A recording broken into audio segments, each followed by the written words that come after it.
ہوا گلے ملتے ہوئے اور کھانسی نزلے زکام والے کو نماز میں کھڑا ہوا دیکھا، نماز یہاں سے چھوڑ کر مسجد سے اس کو میں باہر نکال کر پھر نماز پڑھاؤں گا، ورنہ نماز نہیں پڑھاؤں گا۔ آپ لوگ احتیاط ہی نہیں کر رہے ہیں، الزام ہمیں دیتے ہیں، ڈاکٹروں کو دیتے ہیں، ڈاکٹر اپنی جان جو ہے نا ان کی عذاب میں آئی ہوئی ہے، مر رہے ہیں ڈاکٹر، ان کو وینٹیلیٹر نہیں مل رہے ہیں۔ آپ لوگوں نے کھیل بنایا ہوا ہے کرونا کو۔ بھائی یہ کرونا ختم ہونے والی چیز نہیں ہے، 5 سال تک ختم نہیں ہوگا، یہ آپ کو میں بتا دوں، لکھ کر دے رہا ہوں میں آپ کو، یہ چلے گا ایسے ہی۔ جب آپ سبزی کی دکان پر جا سکتے ہیں، آپ سپر مارکیٹ جا سکتے ہیں، مسجد بھی آئیں، جمعہ پڑھیں، نماز پڑھیں، ڈسٹینس ختم کریں، نماز کے فوراً بعد ڈسٹینس پیدا کر لیں۔ سنت نفل پڑھنی ہے، پیچھے چلے جائیں، جگہ بدل لیں، اسی جگہ پر نماز نہ پڑھیں دوبارہ۔ یہ ایک کام تو یہ کریں، ہاتھ نہ ملائیں،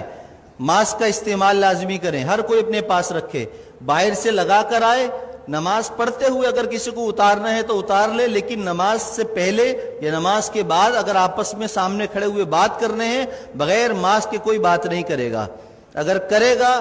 تو انشاءاللہ تعالیٰ اس کے خلاف بیان بھی ہوگا، اس کے نام لے کر پھر سب طریق کیا جائے گا۔ عزت بہت ہو گئی ہے، آپ لوگوں نے مجھے بے عزت کر کر کے تنگ کر کے رکھ دیا ہے، اب نہیں، اب میں آپ کو بے عزت نہیں کروں گا، اب میں آپ کو سکھاؤں گا دین پر عمل کیسے ہوتا ہے، اور یہ حکومتی احکامات پر عمل کیسے ہوتا ہے، یہ ہمیں بھی آتا ہے کرانا۔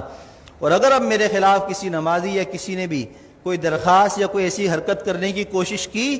تو میں نے وکیل سے بات کر لی ہے، پورے خاندان کو انشاءاللہ تعالیٰ اس کی نسلوں کو تڑپاؤں گا، قانون بھی استعمال کروں گا، اور وظیفے پڑھ کر اس کی نسل کے لیے بد دعائیں بھی کروں گا،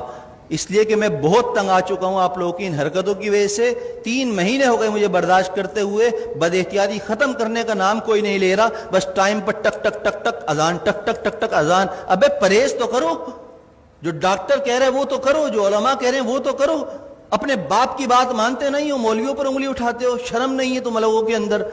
میں نے کہا تھا، ہمارے نائب امام صاحب نے ایک جمعے کو رمضان میں نہیں تھا، تھوڑی سی رکعت لمبی کر دی تو پیچھے 2 لوگوں نے کہا کہ آپ کو نماز پڑھانی ہے، اتنی لمبی نماز پڑھا دی، شرم نام کی چیز نہیں ہے، امام کو ایسے کہتے ہو؟ پورا زندگی جس نے قرآن پڑھنے میں، علم حاصل کرنے میں لگا دی، تمہاری نماز پڑھاتا ہے، اس کو تم کہتے ہو نماز پڑھانی نہیں آتی؟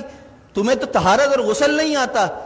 کیسے پیشاب کرنے کے بعد قطرے پاک کرتے ہیں اس کا طریقہ تمہیں نہیں آتا، پانی نہ ہو تو تم مولویوں کو سکھاتے ہو، اماموں کو سکھاتے ہو۔ خدا کے لیے ہاتھ جوڑ کر میں کہہ رہا ہوں، میں وزیر اعلیٰ نہیں ہوں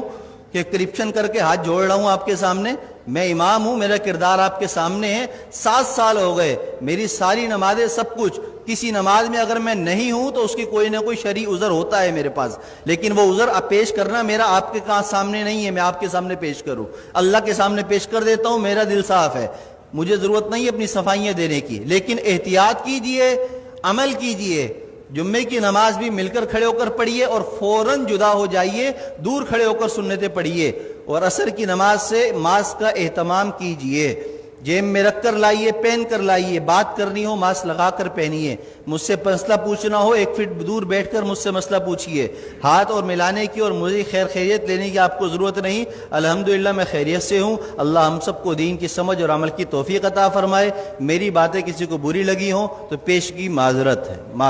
معذرت، جزاک اللہ خیر۔